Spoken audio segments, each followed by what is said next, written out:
Hello student, आज के इस वीडियो में हम लोग बात करने वाले हैं क्लास 9th का केमिस्ट्री का चैप्टर नंबर 4 परमाणु की संरचना, जिसका आज हम लोग ऑब्जेक्टिव क्वेश्चंस देखेंगे जो फुल्ली एनसीईआरटी बेस्ड क्वेश्चन है। तो आप सभी वीडियो शुरू से लेकर अंत तक देखिए और जो भी आप लोगों को क्वेश्चंस में डाउट आते हैं तो कमेंट में कमेंट कीजिए और साथ में अपने एवरेज को आंकिए कि आप कितना सही कर पा रहे हो और उसके बाद कमेंट में कमेंट करो कि इतना हमने सही किया। ठीक है ना। तो चलते हैं आज की इस वीडियो को स्टार्ट करते हैं। क्वेश्चंस इस प्रकार से यहाँ पे आपको दिखाई देंगे। क्वेश्चन नंबर फर्स्ट में आपसे पूछा गया कैथोड किरणों में क्या उपस्थित होते हैं। ऑप्शंस की बात करें तो ऑप्शंस में आपको यहां पे दिया गया है ऑप्शन ए में आपको दिया गया है इलेक्ट्रॉन, ऑप्शन बी में दिया गया प्रोटॉन, ऑप्शन सी में दिया गया है न्यूट्रॉन और ऑप्शन घ में दिया गया है परमाणु। कैथोड किरणों में क्या उपस्थित होता है तो ये इलेक्ट्रॉन उपस्थित होता है और इलेक्ट्रॉन का संकेत ई पावर माइनस दिया हुआ रहता है। ठीक है ना। तो यहां से आपका सही उत्तर हो जाएगा ऑप्शन का। चलते हैं नेक्स्ट क्वेश्चन पे। नेक्स्ट क्वेश्चन में कहा है कि कैथोड किरणों में विद्यमान होता है, कैथोड किरणों में विद्यमान होता है। ऑप्शन ए केवल द्रव्यमान, ऑप्शन बी केवल आवेश, ऑप्शन सी आवेश और द्रव्यमान दोनों में से कोई नहीं और ऑप्शन घ में आवेश तथा द्रव्यमान दोनों ही। तो कैथोड जो किरणें होती हैं इनमें जो उपस्थित होती हैं उनमें आवेश और द्रव्यमान दोनों विद्यमान रहती हैं। तो ऑप्शन घ बिल्कुल सही होगा। चलते हैं नेक्स्ट क्वेश्चन की तरफ। नेक्स्ट क्वेश्चन में कहा है कि निम्नलिखित में किसमें न्यूट्रॉन नहीं होता है। Option A helium, option B tritium, option C hydrogen और ऑप्शन डी ड्यूटेरियम। तो किसमें न्यूट्रॉन की बात किया है तो किसमें न्यूट्रॉन नहीं होगा तो ये आपका हाइड्रोजन है। ऑप्शन घ बिल्कुल सही है। चलते हैं नेक्स्ट क्वेश्चन की तरफ। क्वेश्चन नंबर 4 में कहा है कि कक्षों में ऊर्जा स्तर। ऑप्शन ए नाभिक के दूर जाने पर बढ़ते हैं, ऑप्शन बी नाभिक के दूर जाने पर समान रहते हैं, ऑप्शन सी नाभिक के दूर जाने पर घटते हैं और ऑप्शन डी इनमें से कोई नहीं। तो कक्षों में जो ऊर्जा का स्तर होती है वह नाभिक के दूर जाने पर बढ़ते हैं। तो ऑप्शन का बिल्कुल सही होगा। चलते हैं क्वेश्चन नंबर 5 की ओर। क्वेश्चन नंबर 5 में कहा है कि एक कक्षा में इलेक्ट्रॉनों की अधिकतम संख्या दी जाती है। ऑप्शन ए में 2n², ऑप्शन बी में n², ऑप्शन सी में n²/2 और ऑप्शन डी में n²+1। तो एक कक्षा में जो अधिकतम संख्या दी जाती है वह कितना दी जाती है तो 2n²। ऑप्शन का बिल्कुल सही होगा। चलते हैं नेक्स्ट क्वेश्चन पे। नेक्स्ट क्वेश्चन में कहा है कि 14C। आपको ये पता होना चाहिए कि इसको ये क्या चीज होता है। ठीक है ना। अगर नहीं पता तो कमेंट में कमेंट करो, हम इसके बारे में जरूर आपको सुझाव देंगे। तो यहाँ पे लिखा है 14C के एक परमाणु में मूलभूत कणों की कुल संख्या है। ऑप्शन क में 6, ऑप्शन ख में 8, ऑप्शन ग में 14 और ऑप्शन घ में 20। तो बताना यहाँ पे क्या इसका सही होगा। तो यहाँ पे हम लोग बात करें तो ये दोनों के जो जोड़ करके जो निकलते हैं उनको हम लोग बोलते हैं मूलभूत कणों की कुल संख्या। तो 14 और 6 कितना हो जाएगा 20। तो ऑप्शन घ बिल्कुल आपका सही होगा। चलते क्वेश्चन नंबर 7 पे। क्वेश्चन नंबर 7 में कहा है कि अल्फा कण किसके समान होता है। प्रोटॉन के, न्यूट्रॉन के, हीलियम नाभिक के या इलेक्ट्रॉन के। तो अल्फा जो कण होते हैं वह हीलियम नाभिक के कण के समान होते हैं। ऑप्शन ग बिल्कुल सही है। चलते हैं नेक्स्ट में। 12वीं कक्षा में इलेक्ट्रॉनों की समान संख्या वाले युग्म कौन है। ऑप्शन क क्लोरीन तथा ब्रोमीन, यहाँ पे देख सकते हैं Br, Ca+Cl, sodium plus chlorine और नाइट्रोजन प्लस ऑक्सीजन। तो यहाँ पे 12वीं कक्षा में इलेक्ट्रॉनों की समान संख्या वाला जो युग्म है वह आपका क्लोरीन और Br। ठीक है ना, यानी Cl तथा Br है। ऑप्शन का। चलते हैं नेक्स्ट क्वेश्चन। नेक्स्ट क्वेश्चन में कहा है कि एक परमाणु पर कुल आवेश -1 है, इसमें 18 इलेक्ट्रॉन तथा 20 न्यूट्रॉन है, इनकी द्रव्यमान संख्या क्या होगी। ऑप्शन क में 38, ऑप्शन ख में 37, ऑप्शन ग में 39 और ऑप्शन घ में दिया है 20। तो यहाँ पे सही इसका उत्तर हो जाएगा कितना तो ऑप्शन ख 37, ठीक है ना। और आपको पता होगा कि द्रव्यमान संख्या को किस चीज से सूचित किया जाता है, आपने पढ़ा होगा तो, और नहीं तो कमेंट में करो। कम इसके बारे में हम जरूर वीडियो अगले वीडियो में अपलोड करेंगे और अच्छे तरीके से बता करके आपको समझा करके, ठीक है ना। चलते हैं नेक्स्ट पे। नेक्स्ट क्वेश्चन में कहा है कि एक द्विधनात्मक आयन M का इलेक्ट्रॉनिक विन्यास 2 8 14 है तथा परमाणु भार 56 है, इसके नाभिक में न्यूट्रॉनों की संख्या क्या होगी?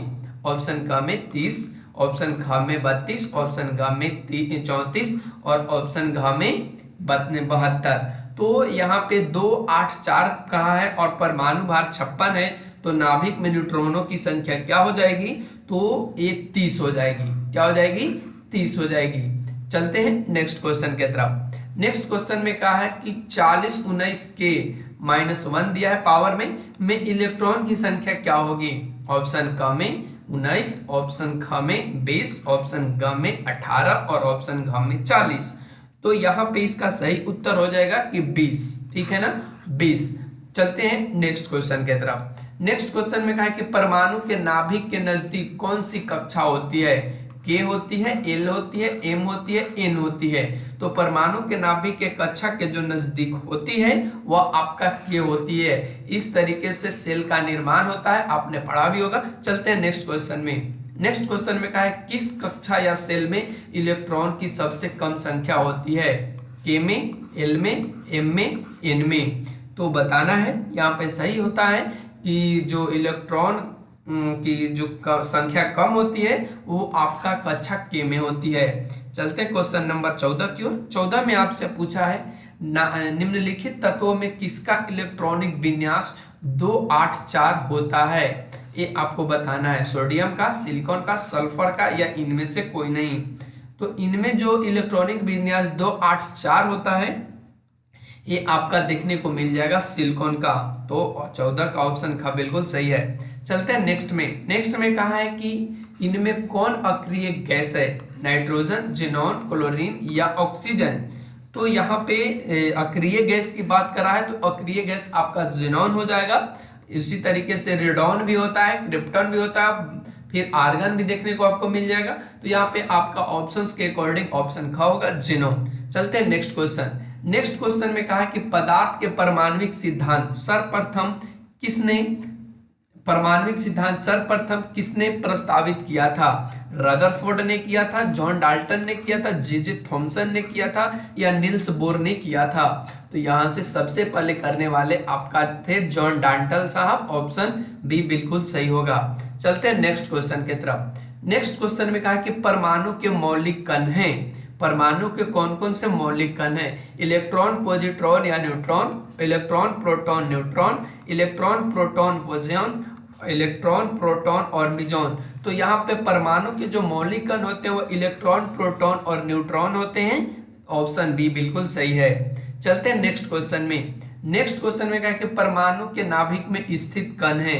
यहाँ पे बात कर रहा है परमाणु के जो नाभिक होता है इसमें कौन कौन से कण स्थित होते हैं। ऑप्शन ए में न्यूट्रॉन और प्रोटॉन, ऑप्शन बी में इलेक्ट्रॉन और प्रोटॉन, ऑप्शन सी में इलेक्ट्रॉन और न्यूट्रॉन, ऑप्शन डी में इलेक्ट्रॉन, प्रोटॉन और न्यूट्रॉन।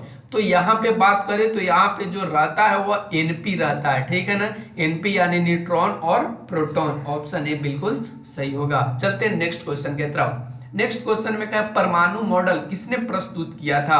ऑप्शन ए में टॉमसन ने, रदरफोर्ड ने, बोर ने या डी ब्रोगली, यहाँ पे होगा नोगली लिखा गया, डी ब्रोगली ने। तो नाभिकीय परमाणु मॉडल प्रस्तुत करने वाले पहले जो महारथी थे उनका नाम रदरफोर्ड था। चलते हैं नेक्स्ट पे। नेक्स्ट में कहा है कि द्रव्यमान संख्या निम्न में किसके बराबर होती है?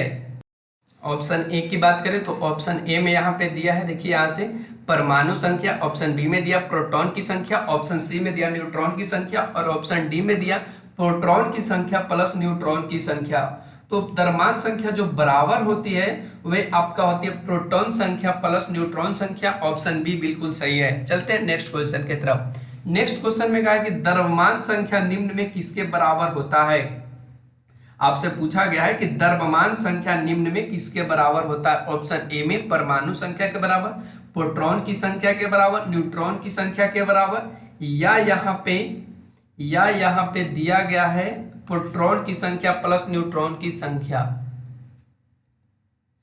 प्यारे बच्चों दोनों क्वेश्चन सेम ही हैं, यहाँ पे दोनों क्वेश्चन सेम ही टाइप हो गया है, ठीक है ना।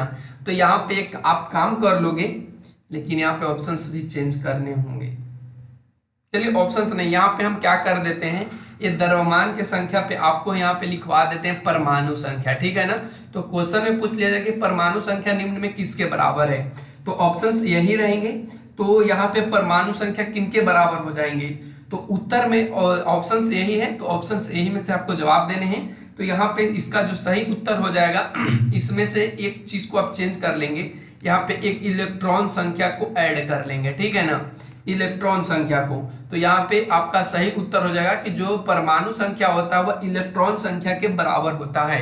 चलते हैं नेक्स्ट में कहा है कि निम्न में कौन तत्व का मौलिक गुण है, निम्न में कौन तत्व का मौलिक गुण है, परमाणु संख्या है, परमाणु द्रव्यमान है, द्रव्यमान संख्या है, या संयोजकता है। तो तत्व का जो मौलिक गुण होता है वह होता है परमाणु संख्या, ऑप्शन ए बिल्कुल सही है। चलते हैं नेक्स्ट में, डाल्टन के अनुसार परमाणु गोलाकार है, परमाणु अविभाज्य है, परमाणु के केंद्र में नाभिक है, या आवेशित कणों से बना होता है। तो डाल्टन महोदय के अनुसार परमाणु है वह अविभाज्य है, ऑप्शन बी बिल्कुल सही होगा। चलते हैं नेक्स्ट में कहा है कि कौन सा तत्व मुक्त परमाणु के रूप में पाया जाता है, option A hydrogen, oxygen, argon, chlorine. तो यहाँ पे तत्व की बात कर रहा है मुक्त रूप में पाया जाने वाला आपका आर्गन है, ऑप्शन सी बिल्कुल सही है। चलते हैं नेक्स्ट क्वेश्चन पे। नेक्स्ट क्वेश्चन में कहा है कि किस वैज्ञानिक के अनुसार परमाणु अविभाज्य है, रदरफोर्ड, डाल्टन, प्राउस्ट, बोर। तो यहाँ पे परमाणु अविभाज्य है तो वे आपका डाल्टन महोदय ने कहा था, ऑप्शन बी बिल्कुल सही है। नेक्स्ट में चलेंगे, कहता है कि तत्व के वे सूक्ष्म कण जो मुक्त रूप से नहीं रहते किंतु सभी रासायनिक अभिक्रिया में भाग लेते हैं क्या कहलाते हैं, अणु कहलाते हैं, नाभिक कहलाते हैं, परमाणु कहलाते हैं, या पिंड कहलाते हैं। तो वह सभी रासायनिक अभिक्रिया में भाग लेता है लेकिन मुक्त रूप में नहीं रहता है, ये आपका परमाणु है। चलते हैं नेक्स्ट क्वेश्चन में कहा है कि निम्न में कौन एक परमाणु अणु के रूप में रहता है, ऑप्शन ए में हाइड्रोजन, ऑप्शन बी में सल्फर, क्लोरीन, सी में सल्फर और डी में आर्गन। इसके बारे में हमने प्रीवियस वीडियो में आपसे चर्चा कर लिया है, तो आप सभी पिछले वाले वीडियो को देख करके इसका कमेंट सेक्शन में उत्तर देने की कोशिश करें। चलते हैं नेक्स्ट क्वेश्चन में, कहता है कि बोरॉन का संकेत निम्न में कौन है, बी है, बी आई है, बी ए है, या बी आर है। तो बोरॉन का जो संकेत होता है वो बी होता है, ऑप्शन ए बिल्कुल सही है। चलते हैं नेक्स्ट क्वेश्चन के तरफ। नेक्स्ट क्वेश्चन में कहता है कि रासायनिक संयोग के नियम का प्रतिपादन किसने किया था, डाल्टन ने किया था, रदरफोर्ड ने किया था, लवाइजर ने किया था, या इनमें से किसी ने नहीं किया था। तो रासायनिक संयोग नियम का प्रतिपादन करने वाला व्यक्ति लवाइजर थे, ऑप्शन सी बिल्कुल सही है। नेक्स्ट क्वेश्चन, रासायनिक अभिक्रिया में द्रव्यमान का सृजन या विनाश नहीं होता है, यह कथन किस नियम को परिभाषित करता है, स्थिर अनुपात के नियम को, द्रव्यमान संरक्षण का नियम को, अपवर्त अनुपात के नियम को, या इनमें से कोई नहीं। तो यहाँ पे द्रव्यमान का सृजन या विनाश नहीं होता, ये द्रव्यमान संरक्षण के नियम को परिभाषित करता है, ऑप्शन बी बिल्कुल सही है। नेक्स्ट में एवोगाड्रो की संख्या का मान है 1.99 गुने 10 के पावर 23, 1.99 गुने 10 के पावर 22, 6.22 गुने 10 के पावर 21, या 6.022 गुने 10 टू द पावर 22। तो यहाँ पे एवोगाड्रो की जो संख्या होती है वह 6.022 गुने 10 टू द पावर 21 होती है। चलते हैं नेक्स्ट क्वेश्चन में। नेक्स्ट क्वेश्चन में कहा है कि एसटीपी पर किसी गैस के एक मोल का आयतन होता है 1225 लीटर, 44.2 लीटर, 2.25 लीटर, या 22.4 लीटर। तो एसटीपी पे जो गैस का मान होता है, एक मोल का आयतन होता है, वो 22.4 लीटर होता है। नेक्स्ट क्वेश्चन, हाइड्रोजन के कितने समस्थानिक होते हैं, आपको बता रहा है कि हाइड्रोजन के कितने समस्थानिक होते हैं, 1 2 3 4। तो हाइड्रोजन के जो समस्थानिक होते हैं वे 2 होते हैं, ऑप्शन बी बिल्कुल सही है। नेक्स्ट में, रदरफोर्ड का अल्फा कण प्रकीर्णन प्रयोग किसके खोज के लिए उत्तरदायी है, परमाणु केंद्रक, इलेक्ट्रॉन, प्रोटॉन, या न्यूट्रॉन। तो रदरफोर्ड का जो अल्फा कण प्रकीर्णन है वह किसके लिए है, तो किसके खोज के लिए उत्तरदायी है, तो वह परमाणु के केंद्रक के खोज के लिए उत्तरदायी है। नेक्स्ट क्वेश्चन, एक तत्व के समस्थानिक में होते हैं सभी भौतिक गुण या समान भौतिक गुण कह सकते हैं, भिन्न रासायनिक गुण, न्यूट्रॉनों को अलग अलग संख्या या भिन्न परमाणु संख्या। तो यहाँ पे एक तत्व के जो समस्थानिक होते हैं वे न्यूट्रॉनों को अलग अलग संख्या के रूप में होते हैं, तो ऑप्शन सी बिल्कुल सही है। नेक्स्ट क्वेश्चन में कहा है कि इलेक्ट्रॉन के आविष्कारक थे जे थॉमसन, रदरफोर्ड, चैडविक और बोर। तो इसको एक ट्रिक आप याद रखेंगे, ईटा पर नाच, ठीक है ना, ईटा पर नाच। तो इसे इलेक्ट्रॉन ट से जे थॉमसन, यानी इलेक्ट्रॉन का खोज करने वाला थॉमसन थे, प से प्रोटॉन, र से रदरफोर्ड, न से न्यूट्रॉन और च से जेम्स चैडविक। चलते हैं नेक्स्ट पे। नेक्स्ट में कहा है कि लोहा और चांदी के संकेत क्रमशः निम्नलिखित हैं, Fe plus Ag, Ir plus Si, Fe plus Au, Ir plus Sc। तो लोहा और चांदी के जो संकेत हैं वह Fe प्लस Ag हैं, ठीक है ना। चलते हैं नेक्स्ट में कहा है कि 600 BC में किस दार्शनिक ने सर्वप्रथम परमाणु शब्द का प्रयोग किया। तो ये आपका ऑप्शंस है, ऑप्शंस में आपका ये बिल्कुल सही होगा, कनाद महोदय ने किए थे। नेक्स्ट क्वेश्चन, 2 या 2 से अधिक परमाणु से बना सबसे छोटा कण जो स्वतंत्र रूप में रह सकता है कहलाता है अणु, परमाणु, आयन, समस्थानिक। यहाँ पे कहा है कि सबसे छोटा कण जो स्वतंत्र रूप में रह सके वह आपका आयन होता है, ऑप्शन सी बिल्कुल सही है। नेक्स्ट क्वेश्चन, परमाणु की त्रिज्या किस यूनिट में व्यक्त की जाती है, मीटर में, माइक्रोमीटर, नैनोमीटर या पिकोमीटर। तो परमाणु की जो त्रिज्या व्यक्त की जाती है वो आपका नैनोमीटर में व्यक्त की जाती है, ऑप्शन सी बिल्कुल सही है। इसके बाद आज के लिए इतना ही बच्चों, नेक्स्ट वीडियो में हम लोग बात करेंगे अगले ऑब्जेक्टिव्स क्वेश्चन और साथ में चैप्टर से रिलेटेड। तो आज के लिए बस इतना ही। Thanks for watching. चैनल पे यदि नए हो तो चैनल को सब्सक्राइब करना ना भूलना, ठीक है ना। Thanks for watching.